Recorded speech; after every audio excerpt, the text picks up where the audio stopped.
जय महादेव दर्शकों।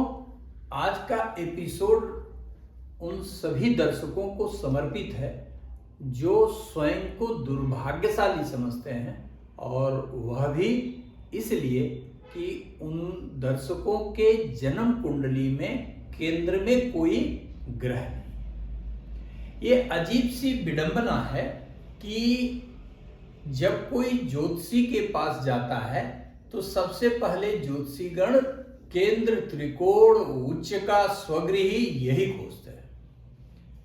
और यदि आपके ग्रह केंद्र में हैं, त्रिकोण में हैं, उच्च के हैं, स्वगृही हैं, तो आप राजा हैं, और अन्य किसी स्थिति में हैं तो आपसे बुरा यानी आपसे दुर्भाग्यशाली कोई व्यक्ति नहीं है। ये भी एक अजब सी विडंबना है कि यदि किसी भी जातक के जन्म कुंडली में केंद्र में कोई ग्रह नहीं है तो ज्योतिषीगण, मुख्य रूप से तथाकथित ज्योतिषीगण, सीधे ये कहते हैं कि भाई केंद्र में कोई ग्रह नहीं है, इसलिए आपका तो भविष्य और आपकी उपलब्धियां सब भाग्य भरोसे है, माने बहुत अच्छी स्थिति में आप कभी नहीं आ पाएंगे।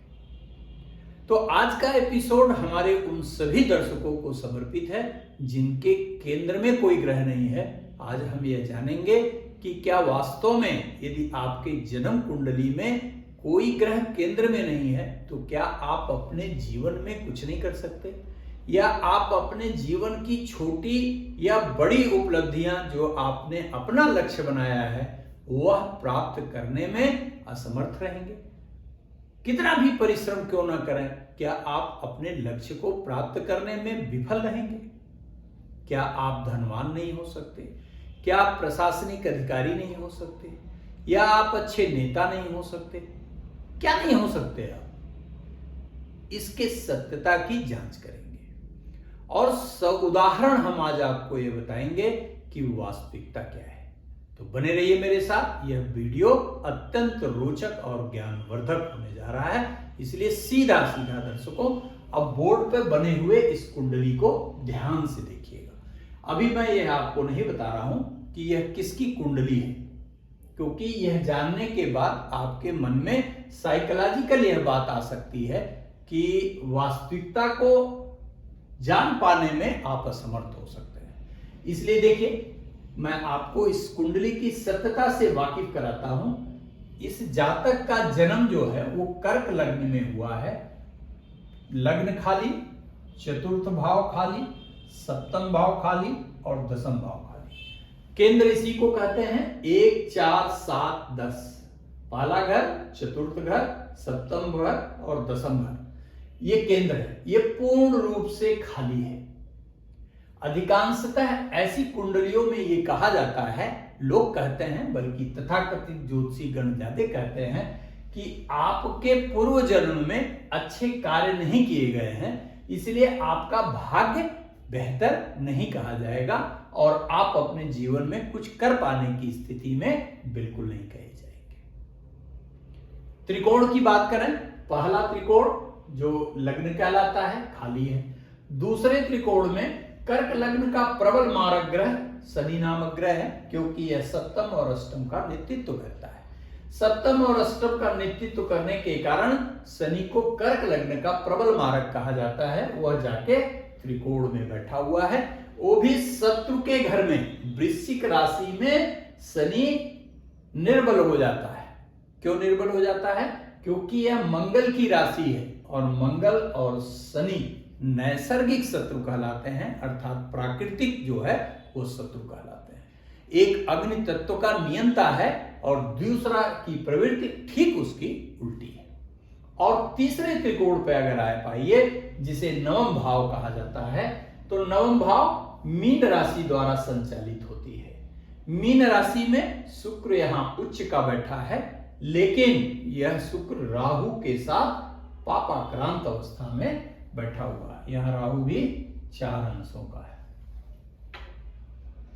अब देखिए, अब आपको मैं बताता हूं कि इस कुंडली की वास्तविकता क्या है, और जन्म कुंडली को देखने के लिए यह बात कहीं से भी महत्वपूर्ण नहीं है कि किसी भी व्यक्ति के केंद्र में ग्रह हो।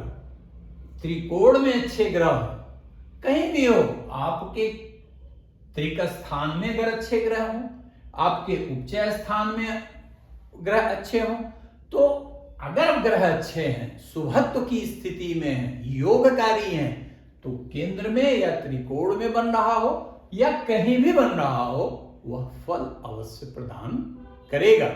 इसमें कोई दो राय नहीं। ये बात क्लियर कर जान लीजिए। ये जो कुंडली है, यह भारत के प्रथम उद्योगपति और विश्व प्रसिद्ध जमशेद जी टाटा का है। जमशेद जी टाटा का ये कुंडली है। 3 मार्च 1989, 3:45 नवसारी का इनका जन्म है। अब आप देखिए कि ये इतने प्रतापी क्यों बने, जिनका सूरज आज तक कभी अस्त नहीं हुआ। क्या कारण है? अब आप देखिए कि यह कुंडली अत्यंत सामान्य आपको दिखाई देती है। शायद अगर आप यही आपकी कुंडली हो और किसी ज्योतिषी के पास लेके जाएं, तो ज्योतिषी से जब लौटेंगे आप, तो आपको निराशा के समुद्र में डुबकी लगाने के अलावा और कुछ नहीं मिलेगा। लेकिन इसकी वास्तविकता जरा देखिए। अमुक जातक का जन्म कर्क लग्न में हुआ है।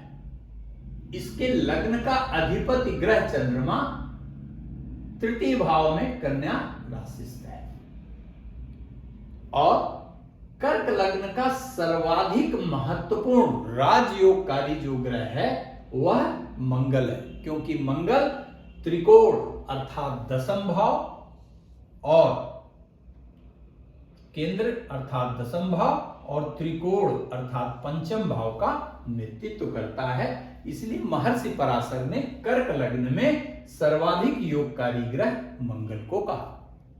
मंगल नामक ग्रह कन्या राशि में तीसरे भाव में बैठा हुआ है। तृतीय भाव का मंगल प्रबल योगकारी हो जाता है। यह इसका मंगल का सर्वाधिक पसंदीदा ग्रह है। तीसरा भाव हर पापग्रह के लिए बेहतर है, चाहे वो शनि हो, चाहे मंगल हो, चाहे राहु हो, चाहे सूर्य हो, कोई भी पापग्रह हो, तृतीय भाव में जाके वह अपना उत्तम से उत्तम फल देने के लिए विवश हो जाता है। तीसरा घर, छठवां घर और एकादश भाव, 3, 6 और 11 के घर में आप सब जानते होंगे कि सभी पापग्रह उत्तम फल देने के लिए बाध्य हो जाते हैं। यहां हुआ क्या? और एक अहम बात और बताएं, यहां पर भाग्याधिपति बृहस्पति कहां है? बृहस्पति भी तृतीय भाव में बैठा हुआ है। अर्थात इस जन्म कुंडली में मुख्य विशेषता क्या है? लग्नेश, पंचमेश, भाग्येश और दशमेश की राजयोगकारी युक्ति है। Jupiter, moon and Mars is joining in house of third. The wonderful combination is here. Jupiter is lord of the fortune, Mars is governing the 5th house and the 10th house, that means karma, and moon itself is ruler of accident. और पराशरी का प्रबलतम राजयोग ये कहता है कि यदि जन्म कुंडली में लग्नाधिपति, पंचमाधिपति, भाग्याधिपति और कर्माधिपति का जो है योग है, कॉम्बिनेशन है, तो निश्चित रूप से व्यक्ति गरीब से गरीब घर में जाकर भी प्रबलतम राजयोग को प्राप्त करता है। ये कॉम्बिनेशन बहुत ही फ्रूटफुल कॉम्बिनेशन कहा जाएगा, ये हमेशा याद रखिए। इसलिए यदि किसी व्यक्ति की जन्म कुंडली में केंद्र में कोई ग्रह नहीं है या त्रिकोण में अच्छे ग्रहों की युति नहीं है, तो आप बिल्कुल मत घबराइएगा। एक और वंडरफुल जो है, आप इसमें प्रॉस्पेक्ट एस्पेक्ट और देखिए कि यहां पे शनि मारक है। यहां पे शनि सीधा एकादश भाव अपने मित्र के घर को देखता है, और 7, 8, 9 और 10 जिसे धन और परिवार का घर कहा जाता है, वहां पर शनि की कुदृष्टि है। दसम भाव से शनिचर उस घर को देखता है, अर्थात धन का भी नाशक होना चाहिए उसे।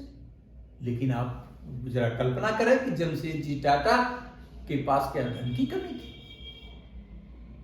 नहीं, इसलिए हर स्थिति में पापक पापी चाहे कितना भी बड़ा क्यों ना हो, किसी भी अवस्था में क्यों ना हो, लेकिन वह धर्मकारी, सुफलकारी या योगकारी ग्रह से बलवान नहीं हो सकता। ये ध्यान रखिएगा। हां, यह अवश्य है कि उसके मैग्नीट्यूड या पोटेंशियल के हिसाब से उसके बेनिफिट पावर को मिनिमाइज करने की स्थिति में जरूर आ सकता है, लेकिन उसके शुभत्व को नष्ट कर पाना यह संभव नहीं है। पाप पापी है और शुभ फल जो है वह अपना अलग स्थान रखता है। तो इस वीडियो के माध्यम से मेरा पर्पज मात्र ये था कि हमारे वे दर्शक पूर्णतः निश्चिंत रहें कि जिनके केंद्र में कोई ग्रह नहीं है या त्रिकोण में कोई शुभ ग्रह की स्थिति नहीं है, तो वो कंगाल रहेंगे, अपना लक्ष्य प्राप्त नहीं कर सकते, जीवन निराशाओं से भरा होगा। इससे बड़ा झूठ कुछ भी नहीं हो सकता। धन्यवाद। वीडियो पसंद आया हो तो इसे लाइक करिएगा और हमारे चैनल को सब्सक्राइब करिए और शेयर भी करिएगा। धन्यवाद।